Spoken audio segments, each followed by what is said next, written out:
ध्यान से पहले सुन लो।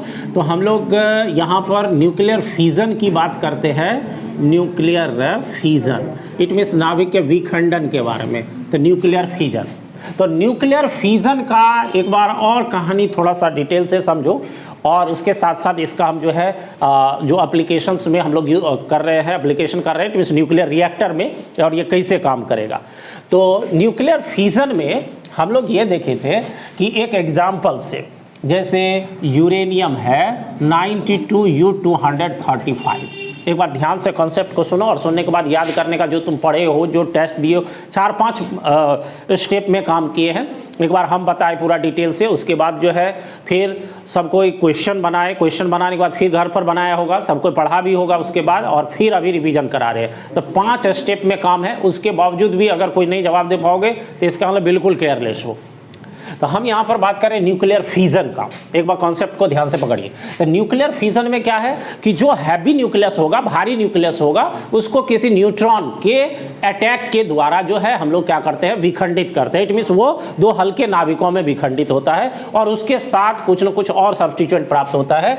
मतलब हम लोग कह सकते हैं यहाँ पर न्यूट्रॉन का जो सिंबल है 0n1, और ड्यू टू चार्ज और मास इसको हम लोग अटैक करवाते हैं। तो इसमें हम लोगों को बेरियम और क्रिप्टन, इस 2 न्यूक्लियस, हल्का न्यूक्लियस प्राप्त होता है, और इसका एटॉमिक नंबर 56 और इसका होता है 36 है, और इसके एटॉमिक मास नंबर की बात करें तो 88, और इसका हम लोगों को 148 ये है। और इसके साथ साथ हम लोगों को 3 न्यूट्रॉन भी प्राप्त होता है, plus energy, it means gamma के रूप में हम लोग इसको दिखा रहे हैं, ये हम लोग को प्राप्त होता है। मतलब भारी नाभिक 2 हल्के नाभिकों में ब्रेक कर गया, और उसके साथ साथ पर्याप्त मात्रा में एनर्जी भी प्राप्त हुआ। बात यहां से तुमको न्यूक्लियर रिएक्टर का, वो यहां से तुमको मिलेगा। तो न्यूक्लियर रिएक्टर का बात यहां से मिलेगा। तो क्या मिलेगा, देखो रिएक्शन तो हुई, लेकिन उसके साथ साथ एक इंपॉर्टेंट पार्ट इसका कौन सा है, एनर्जी। मतलब एनर्जी भी रिलीज हुआ। साथ ही साथ दूसरा हम लोग भाग अगर देखें तो इसमें न्यूट्रॉन भी उत्पन्न हुआ। दरअसल में ये जो भारी हैवी न्यूक्लियस था उसको कौन फिजन कर रहा था, इट मींस कौन विखंडित कर रहा था, तो न्यूट्रॉन विखंडित कर रहा था। और रिएक्शन में हम लोग देख रहे हैं फिर 3 न्यूट्रॉन रिएक्शन भी हुआ और 3 न्यूट्रॉन भी प्रोड्यूस हुआ। तो देख लो आप, ये जो न्यूट्रॉन होता है, ये न्यूट्रॉन जो बचा हुआ न्यूक्लियस का शेष भाग है उसको और विखंडित करता है। तो और विखंडित जब करता है तो अब यहीं पर हो गया कि विखंडन जब शुरू होगा, तो हम लोग तो पहले देख रहे हैं न्यूट्रॉन, हम लोग 1 न्यूट्रॉन से अटैक कराए, यहां पर हम लोग को न्यूट्रॉन 3 हुआ। तो इट मींस कहने का मतलब अब एक बार जो यह विखंडित हुआ, फिजन हुआ इसका, तो 3 न्यूट्रॉन प्रोड्यूस हुआ। और ये क्रिया अब जो आगे होगा तो अब कितने न्यूट्रॉन द्वारा होगा, 3। अब फिर उसके बाद 3 रिएक्शन हुआ, तो तीनों में तो 3-3 न्यूट्रॉन फिर आएगा। अब समझ सकते हो इस चेन में कितना ज्यादा न्यूट्रॉन उत्पन्न होगा। तो इतना ज्यादा न्यूट्रॉन अगर उत्पन्न होगा तो इट मींस कहने का मतलब जो न्यूक्लियस का पूरा भाग है उसको बहुत जल्दी ही यह क्या करेगा, विखंडित कर देगा। इतना तीव्र गति से होगा, सबको विखंडित कर देगा। या बहुत स्पीड से अगर कोई काम होता है तो वह किस में चले जाता है, विस्फोट में, एक्सप्लोजन हो जाएगा, वहां पर विस्फोट हो जाएगा। तो इस विस्फोट की घटना को हम लोग कहां पर देखें, जो है वह न्यूक्लियर बम में या एटम बम में। मतलब एटम बम का जो वास्तविक नाम था वो न्यूक्लियर बम। तो कहने का मतलब ये जो न्यूक्लियर फिजन की घटना है, इसको हम लोगों को 2 भाग में था। एक हम लोग कह सकते हैं कंट्रोल्ड, और उसके बाद दूसरा हम लोग को फिर हो गया अनकंट्रोल्ड हो गया। तो दोनों बातों को यहां पर समझना, कंट्रोल अनकंट्रोल। तो अनकंट्रोल्ड क्या हुआ, हम लोग ये देख रहे हैं कि विनाशकारी स्थिति उसकी उत्पन्न हुई कि किस तरह से एटम बम के फटने के बाद जो है, विस्फोट होने के बाद जो है, अनकंट्रोल्ड चेन रिएक्शन होने के बाद जो है, वह पर्याप्त मात्रा में उसमें ताप भी और उसके साथ साथ दाब भी और उसके रेडियो एक्टिव जो रेडिएशंस है वो भी उत्पन्न होता है, और ये हानिकारक प्रभाव इसका होता है। तो हम लोग यहाँ पर अनकंट्रोल्ड में देखें, लेकिन इसमें जो एनर्जी प्राप्त हो रही, जो उत्ताप प्राप्त हो रहा है, और इसी एनर्जी को अगर कंट्रोल्ड वे में इसी रिएक्शन को करा करके जो एनर्जी प्राप्त होगा, उस एनर्जी को अगर दूसरे फॉर्म में कन्वर्ट कर लिया जाए, जैसे इलेक्ट्रिक एनर्जी में कन्वर्ट कर लिया जाए, एनर्जी के अन्य फॉर्म में कन्वर्ट कर लिया जाए, तो उस एनर्जी का एक बहुत बड़ा उपयोग हो सकता है जब इतनी बड़ी मात्रा में एनर्जी उत्पन्न होती है। तो इसी को कंट्रोल वे में करने के लिए इट मींस यहां पर हम लोग देखें कि अनकंट्रोल्ड जो चेन रिएक्शन होता है, जो चेन रिएक्शन होता है, यह अनकंट्रोल्ड चेन रिएक्शन कहां पर होता है, इसके लिए हम लोग देखें कि जो एटम बम या फिर तुम कह सकते हो क्या, जो न्यूक्लियर बम है उसमें हो गया, ठीक है। लेकिन जब कंट्रोल्ड चेन रिएक्शन होगा तो इसमें हम लोगों को यह क्या हो जाएगा, यह कंस्ट्रक्टिव वर्क के लिए, मतलब जो एनर्जी प्राप्त होगा उसको हम लोग कंस्ट्रक्टिव वर्क में प्रयोग कर सकते हैं। तो कंट्रोल्ड जो रिएक्शन है या कंट्रोल्ड जो चेन रिएक्शन है, इसको करने के लिए यहाँ पर, तो हम लोग यहाँ पर इस रिएक्शन को कंट्रोल्ड वे में करने के लिए हम लोग कहाँ पर इसको कराते हैं, तो न्यूक्लियर रिएक्टर में, न्यूक्लियर रिएक्टर में इसको कराया जाता है, न्यूक्लियर रिएक्टर में। अब बात रहा, हम लोग ये भी देखें कि यहाँ पर जो हम लोग एटम बम में जो न्यूक्लियस हम लोग प्रयोग करते वो तो यूरेनियम का होता था, यूरेनियम का होता था। और यूरेनियम भी हम लोग को दो तरह का होता था, यूरेनियम 238 वाला और न्यूट्रॉन 235 वाला। तो हम लोग यहाँ पर न्यूट्रॉन के इस मतलब न्यूक्लियस के बारे में हम लोग ये देख चुके कि न्यूक्लियस जो 238, 235 में अगर 92 U238 को अगर तुमको फ्यूजन करना है तो उसके लिए बहुत हाई एनर्जी का तुमको न्यूट्रॉन चाहिए, इट मींस तीव्रगामी हाई स्पीड न्यूट्रॉन चाहिए। लेकिन जब 92 U235 को विखंडित करेंगे तो उसमें हम लोग को मंदगामी स्लो हम लोग को न्यूट्रॉन से भी काम हो जाएगा, तो स्लो न्यूट्रॉन से काम हो जाएगा।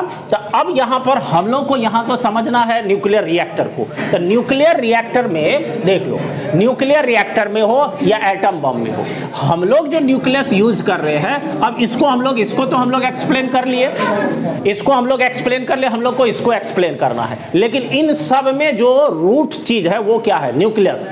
तो न्यूक्लियस में, न्यूक्लियस के बारे में देखो, न्यूक्लियस के बारे में क्या, तो न्यूक्लियस तो हम लोग किसका यूज कर रहे हैं, यूरेनियम का, वैसे प्लूटोनियम का भी यूज कर सकते हैं, ठीक है। तो हम लोग यूरेनियम पर अभी डिस्कस कर रहे थे। तो यूरेनियम का मुख्य रूप से न्यूक्लियर रिएक्टर में यूज किया जाता है। तो पहले हम लोग ये जो न्यूक्लियस हुआ यहाँ पर, यही न्यूक्लियस हम लोगों को एक प्रकार से यहाँ फ्यूल का काम करता है, मतलब जिससे रिएक्शन सारा का सारा काम होता है, यह ईंधन के नाम से जाना जाता है। तो उस पार्ट को हम लोग समझेंगे। तो इस ईंधन के बारे में पहले, क्योंकि यहाँ पर भी रूट यही था, मतलब जो रिएक्शन को शुरू कर रहा है यहाँ पर भी रूट यही है, बस अंतर यही है कि यहाँ अनकंट्रोल्ड वे में होता था और यहाँ पर कंट्रोल्ड वे में हो रहा है। तो कंट्रोल्ड वे में कराने के लिए यूरेनियम के न्यूक्लियस में यूरेनियम जो यूज होता है वह 92U235। अब यहाँ का कहानी, पहले इस यूरेनियम के बारे में समझ लेंगे। एक दूसरा हम लोग को 92U238 भी है, लेकिन हम लोग इसका यूज यहाँ पर नहीं कर रहे हैं, हम लोग सिर्फ इसका यूज कर रहे हैं। देखो, बात को यहाँ पर थोड़ा डिटेल से समझना है कि हम लोग जो यूरेनियम, इट मींस जो नेचुरल यूरेनियम प्रयोग करते हैं, उस यूरेनियम में जो नेचुरल यूरेनियम है, जो नेचुरल है, नेचुरल वाला है, नेचुरल, उस यूरेनियम में हम लोग ये देखे थे कि ये नेचुरल यूरेनियम में जो 92U235 है, इसकी मात्रा जो है वह 0.3% ही है, और हम लोग को 0.7 हो गया। और ये वाला भाग जो है हम लोग को वह नेचुरल में यह 99.3%, इतना प्रतिशत है। मतलब देख ही रहे हो रेशियो क्या है। मतलब ये है कि अगर हम लोग यूरेनियम लेते हैं तो यूरेनियम में इस दोनों का जो रेशियो है वो 140:1 का होता है, इस तरह का होता है। मतलब ये कि देखो, यहाँ पर मान लो हम लोग कम एनर्जी का न्यूट्रॉन यूज करते हैं, तो कम एनर्जी का न्यूट्रॉन का यूज करेंगे तो वो तो इसकी मात्रा तो बहुत ज्यादा है और ये तो विखंडित होगा नहीं। अगर ये विखंडित नहीं होगा तो किसको विखंडित होना चाहिए, 92U2। लेकिन अगर इसकी मात्रा बहुत ज्यादा है तो जो हम लोग न्यूट्रॉन यूज करेंगे वो न्यूट्रॉन सबको अवशोषित कर लेगा। पहले वाला इट मींस जो हम लोगों को जिसके लिए हाई स्पीड न्यूट्रॉन चाहिए वो सब अवशोषित कर लेगा। ध्यान से समझो, ये अवशोषित कर लेगा। इसीलिए अगर उसके बाद जो न्यूट्रॉन हम लोग को बचेगा भी, न्यूट्रॉन बचेगा भी, तो यहां अनुपात देखो कितने का है, 140:1 का है। कहने का मतलब ये हो गया कि जो हम लोग न्यूट्रॉन देंगे वो न्यूट्रॉन इससे टकराने की संभावना कितने का रहेगा, तो 1/140। इसमें कहने का मतलब है टकराने की जो संभावना है वह 1/140 का होगा। मतलब हम लोग यहां पर देख रहे हैं कितना से डिवाइड कर रहे हैं, 140। मतलब कितना कम परसेंटेज है, कितनी कम संभावना है कि इससे टकराएगा। तो इससे अगर नहीं टकराएगा तो धीरे धीरे अगर कोई हाई स्पीड न्यूट्रॉन हम लोग यूज भी करते हैं तो वो इससे एक बार टकरा भी गया तो दूसरे बार उसका स्पीड धीरे धीरे कम होगा और उसके बाद वह फिर आगे विखंडित नहीं कर पाएगा और दूसरे न्यूक्लियस द्वारा ये जो दूसरा वाला भाग उसको अवशोषित कर लेगा और रिएक्शन धीरे धीरे बंद हो जाएगा। तब क्या हम लोगों के पास प्रक्रिया रही कि हम लोगों को इस नेचुरल यूरेनियम से क्या करना है, इसको प्राप्त करना है, क्योंकि हम लोगों को यही ज्यादा उपयोगी हो रहा है, ज्यादा रिएक्टिव हो रहा है, इसको आसानी से हम लोग रिएक्शन में पार्टिसिपेट करवा सकते हैं। तो इसको अलग करने के लिए जैसे बताए कि इसमें से, इस नेचुरल यूरेनियम में से डिफ्यूजन विधि द्वारा इसको अलग किया जाता है 92U235 को। एक ये प्रक्रिया हुआ और दूसरा मतलब इसको अलग करने के लिए दूसरा एक प्रक्रिया डिफ्यूजन का हुआ, विसरण का हुआ, और दूसरा क्या है कि हम लोग मंदक का प्रयोग करते हैं, मॉडरेटर का। तो मॉडरेटर क्या करता है कि जो हाई स्पीड न्यूट्रॉन का अगर हम लोग यूज करते हैं या तो उसको मॉडरेटर क्या करता है, उसके स्पीड को कम कर देता है, स्पीड को कम कर देता, मंद कर देता है। तो मंद जब कर देगा, स्पीड को कम कर देगा, तो ऐसी स्थिति में जो अवशोषित होने की संभावना, पॉसिबिलिटीज है, वो कम हो जाएगी। तो कम हो जाएगी तो हम लोग को ऐसी स्थिति में किसको विखंडित होने की संभावना बढ़ जाएगी, फिर 92U235। तो इस तरह के मेथड्स का प्रयोग करके हम लोग प्योरली इस तरह के मतलब यह न्यूक्लियस जो हम लोग को ज्यादा विखंडित है उसको ईंधन के रूप में प्रयोग करते हैं।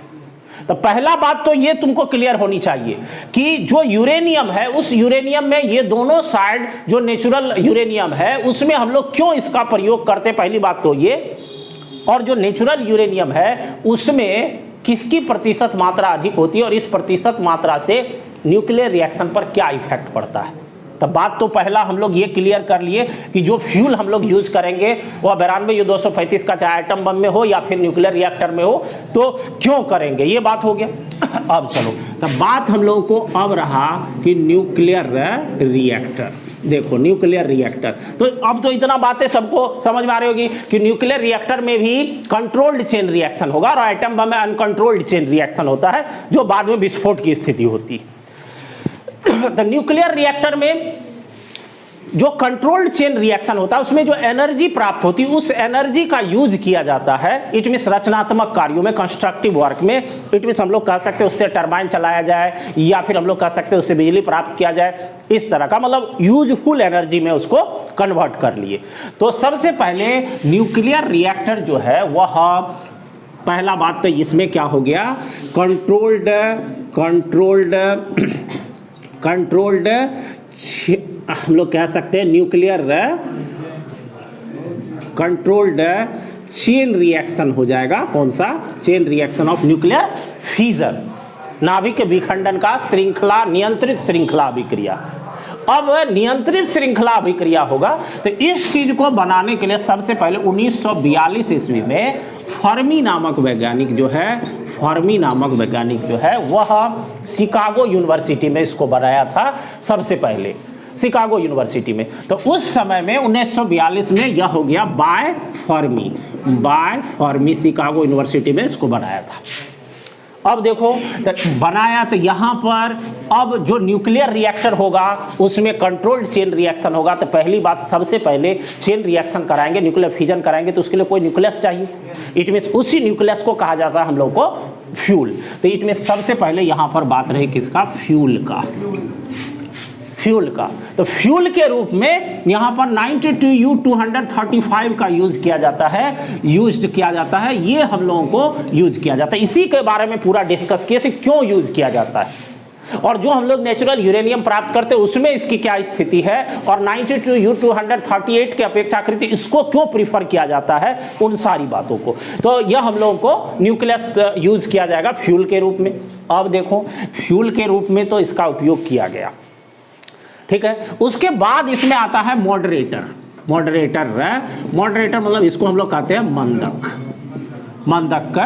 तो यहाँ पर बात रही कि जैसे हम लोग देखते हैं फ्यूजन रिएक्शन होगा तो इसमें हम लोग को न्यूट्रॉन भी अधिक संख्या में उत्पन्न हो रहा है, और न्यूट्रॉन तो जो controlled chain reaction, uncontrolled chain reaction होता है, तो देखो कंट्रोल्ड में क्या होता है, उत्पन्न तो 3 हुआ, लेकिन इसी में मंदक क्या करेगा कि जो अधिक से अधिक यूज हो विखंडन में, या फिर हम लोग कह सकते हैं कि जितनी ज़्यादा जो कंट्रोल्ड चेन रिएक्शन है उसमें औसतन जो है एक ही न्यूट्रॉन फ्यूजन में भाग लेता है, और जो अनकंट्रोल्ड होता है उसमें औसतन 1 से अधिक भाग लेता है।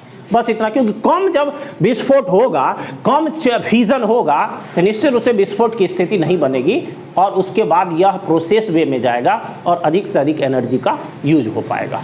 तो यहाँ पर मॉडरेटर मंदक के रूप में जो है वह तुमको ग्रेफाइट का छड़, ग्रेफाइट रट का उपयोग किया जाता है, या फिर BeU बेरिलियम ऑक्साइड का उपयोग किया जाता है, या फिर हैवी वाटर, इट मीन्स भारी जल का उपयोग किया जाता है, हैवी वाटर का।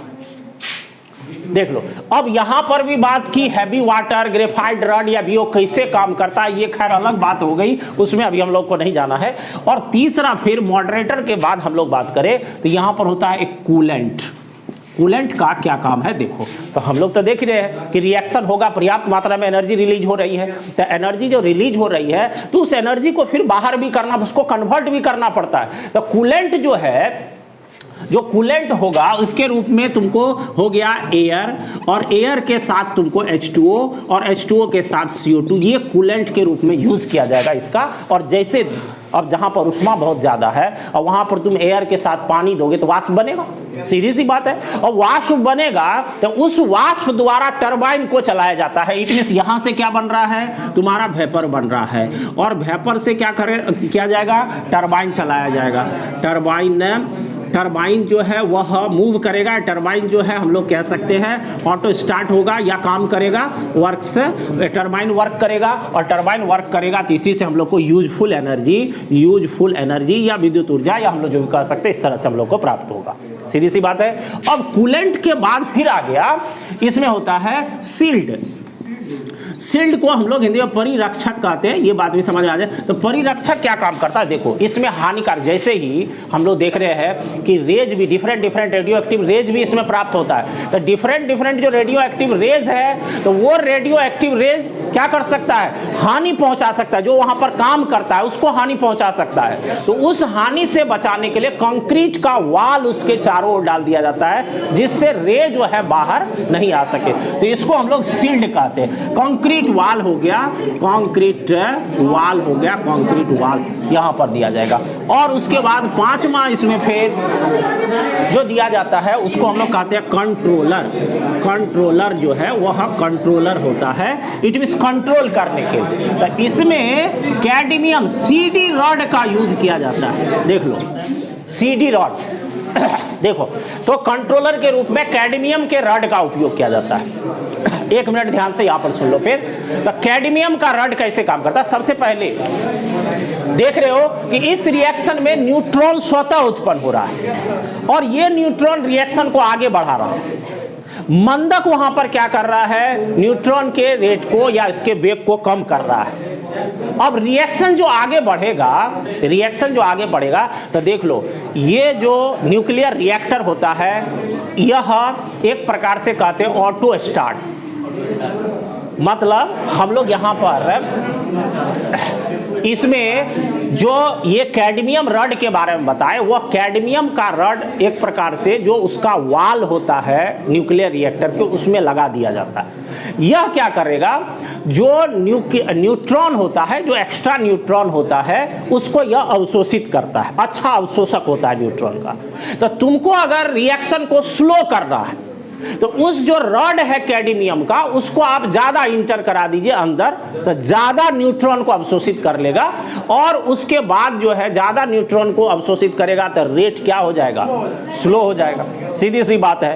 और अगर इसको कम करना, रिएक्शन के रेट को बढ़ाना है तो कैडमियम के छड़ को थोड़ा सा साइड कर लेंगे, तो ऐसी स्थिति में न्यूट्रॉन की संख्या बढ़ जाएगी और रिएक्शन जो न्यूट्रॉन की संख्या बढ़ जाएगी और जो रेट है वो क्या हो जाएगा, फास्ट हो जाएगा, सीधी सी बात है ऐसी। तो इसीलिए इसको बाहर से स्टार्ट करने, शुरू करने के लिए कोई ऑपरेटर की आवश्यकता नहीं हो, वो कैडमियम के रॉड के अनुसार ही यह जो है आगे की ओर बढ़ता है, उसको कम या अधिक तुम कर सकते हो, इसीलिए इसका नाम दिया गया कंट्रोलर। ठीक है, चलो।